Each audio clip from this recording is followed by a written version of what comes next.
Think about the last time you were sick. Not hospital sick, just I need a day off sick. But you couldn't stay home. Why? Because missing one day of work meant missing rent. That trapped, suffocating feeling isn't a health problem. It is a $25,000 problem. Because $25,000 is the exact mathematical line where that feeling disappears forever. Today, I am going to show you the math behind why the specific number is the ultimate line between being trapped in the system and buying your permanent freedom. Imagine two people, same city, same job, same salary. Person A has $300 in their account. Person B has $25,000 saved. Same income, completely different lives.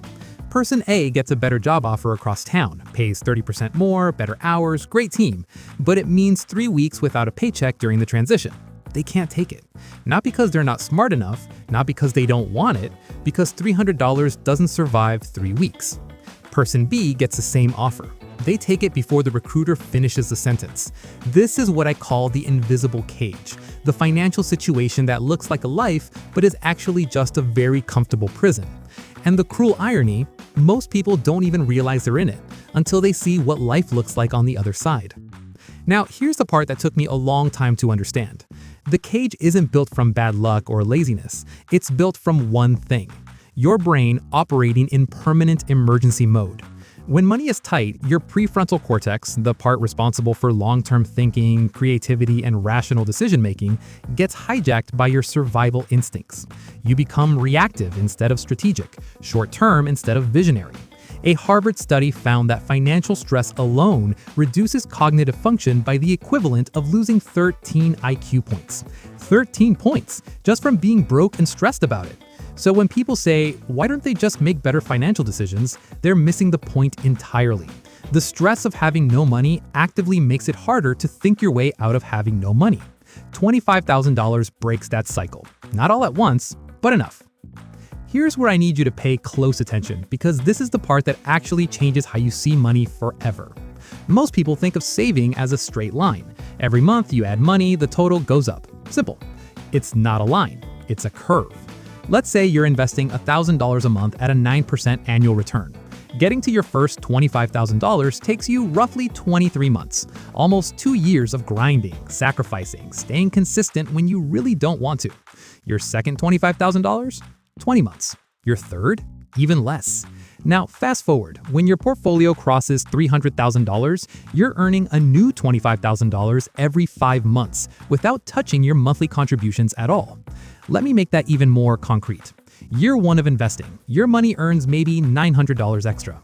Year 10, that same portfolio, without you adding a single extra dollar, could be generating $15,000 to $20,000 per year on its own. The investment didn't change, the return percentage didn't change, the only thing that changed was how much money was already in the game. This is why rich people seem to get richer without doing much. It's not nepotism, it's not a secret club, it's just that at a certain scale, money becomes its own employee, and it never calls in sick. Now, I want to talk about something that sounds soft, but is actually the hardest hitting insight in this entire video. When you hit $25,000 saved, you haven't just built a savings account, you've built a character. Here's what I mean. A professional athlete doesn't become great just by showing up to games. They become great through 10,000 hours of training sessions nobody watched, early mornings, boring repetitions, saying no to parties the night before practice. Saving $25,000 from zero is the financial version of that training. Every month you transferred money before spending it, that was a rep. Every time you skipped the upgrade and kept the older phone, that was a rep. Every time you looked at your balance and chose patience over impulse, that was a rep. And after 23 months of those reps, you're not the same person financially. You've rewired how you relate to money, delayed gratification, and long-term thinking. That rewiring is worth more than the $25,000 itself, because someone could hand you $25,000 tomorrow, and if you haven't done those reps, it'll be gone within a year. We've all seen it happen. But the person who built $25,000, they know exactly how to build it again, and faster each time. Let's get practical about careers for a second, because this is where $25,000 becomes almost unfair. When you have no financial runway, you walk into every professional situation slightly desperate. Even if you hide it perfectly, you feel it. And that feeling affects every choice you make. You don't negotiate salary because you need the offer. You don't push back on a bad project because you need the manager on your side. You don't take the risk on the opportunity because you need the stability. Financial desperation is a negotiating poison. It doesn't show up on your resume, but it shows up in every room you enter. Now imagine walking into those same rooms with $25,000 sitting in your account. You're not reckless, you're not arrogant, you're just unafraid. And unafraid people negotiate better. They speak up more. They take the calculated risks that actually advance careers.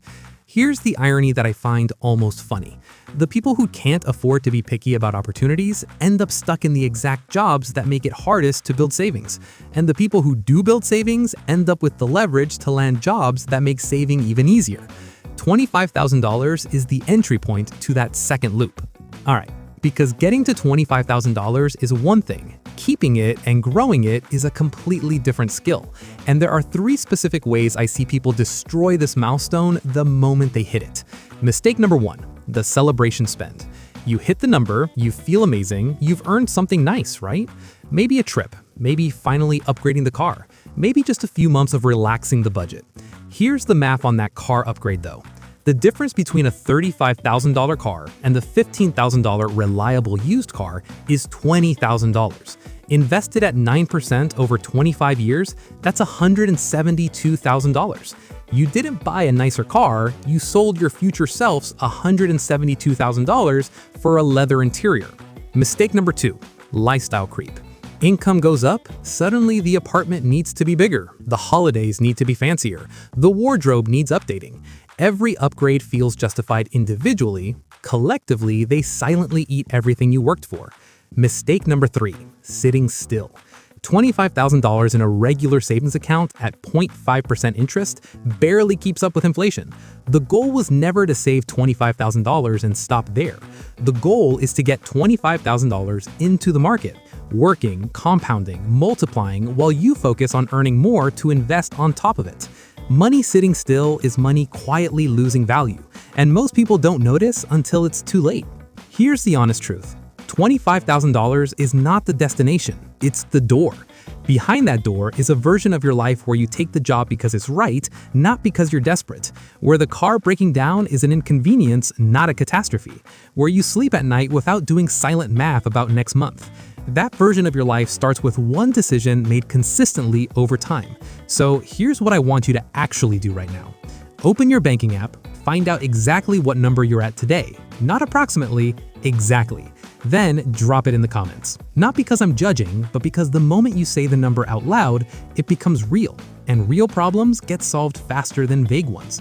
And if this video reframed the way you think about saving, share it with someone who's still stuck in the invisible cage. You might actually change the direction of their life. Hit subscribe,